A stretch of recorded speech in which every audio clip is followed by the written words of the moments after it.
Voltamos! Bem-vindos ao Banho de Estrogênio.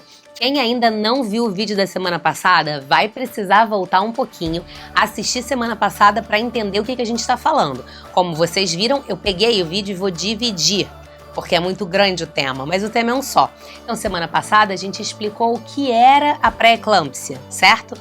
Hoje a gente vai explicar quem tem risco de ter pré-eclâmpsia. Quais são os principais fatores de risco para essa doença? E quando a gente fala em fatores de risco, a gente não está dizendo que a mulher que não tem nada disso não vai ter. Ou que a mulher que tem tudo isso vai ter. Não é nada disso. É só quem tem mais chance e quem tem menos chance. Mas na medicina, nada é 100%. Medicina está longe de ser uma matéria exata e a gente que vê isso, trabalha com isso todo dia, às vezes se surpreende com o que a gente encontra por aí. Mas vamos lá. Quais são os fatores de risco para pré-eclâmpsia? A idade materna é um fator de risco super importante. E aí, muitas pessoas já vão falar, ah, meu Deus, lá vem ela dizer que mulher mais velha tem risco. Tem, de fato. A mulher mais velha é uma das mulheres que tem maior risco de pré-eclâmpsia. Então, quanto mais velha você for quando você engravidar, principalmente após os 40 anos, mais risco de pré-eclâmpsia você tem. Mas as mulheres muito novinhas também têm esse risco. A pré-eclâmpsia é uma doença de extremos da idade fértil. A mulher muito nova tem risco de pré-eclâmpsia, a mulher mais velha tem risco de pré-eclâmpsia. E tanto as novinhas quanto as mais velhas podem fazer quadros graves ou leves. Isso não é uma associação, uma correlação franca.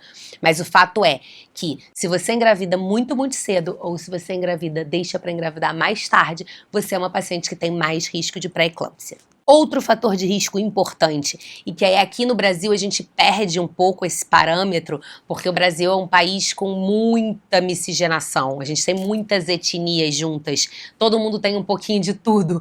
Então no Brasil não é tão marcado isso, mas a gente sabe que as pessoas afrodescendentes, as pessoas que têm qualquer tipo de descendência africana, elas têm mais chance de pré-eclâmpsia do que pessoas que têm uma descendência europeia.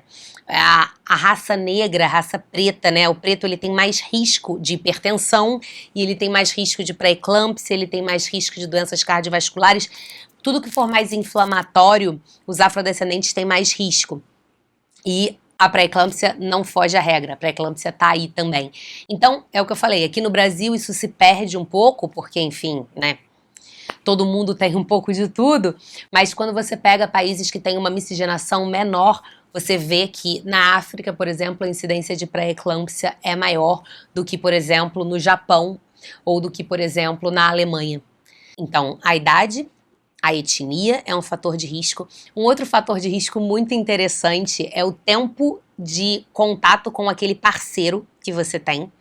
E aí fica todo mundo assim, hã? Como assim?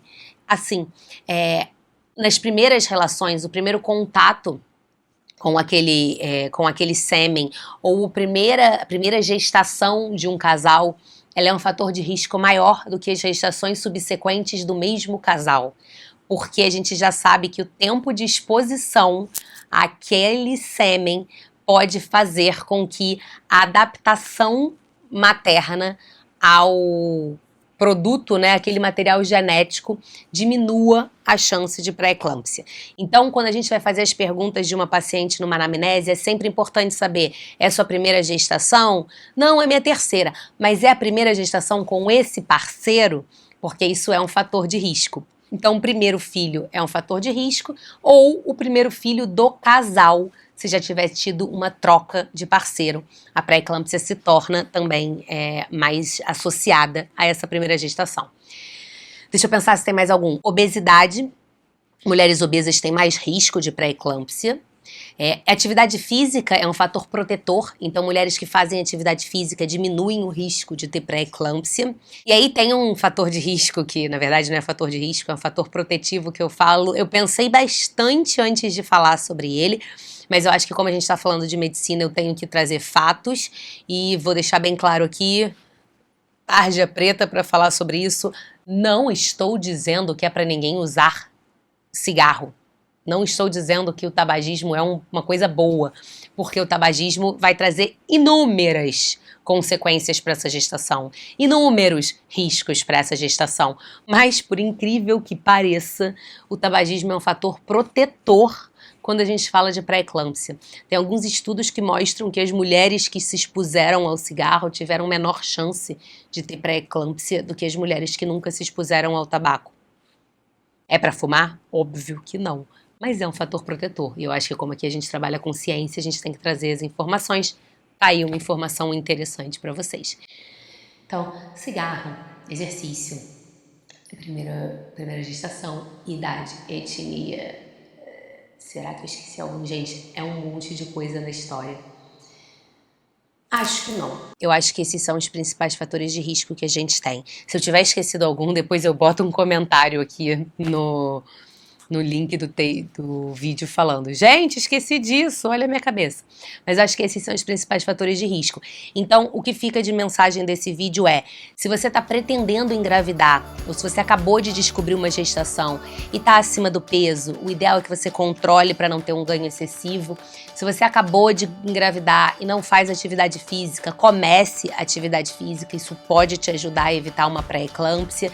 Se você é afrodescendente ou se você está tendo a primeira gestação, se você é muito novinha ou tem uma idade mais avançada, fica de olho, presta mais atenção e principalmente faça um exame de rastreio.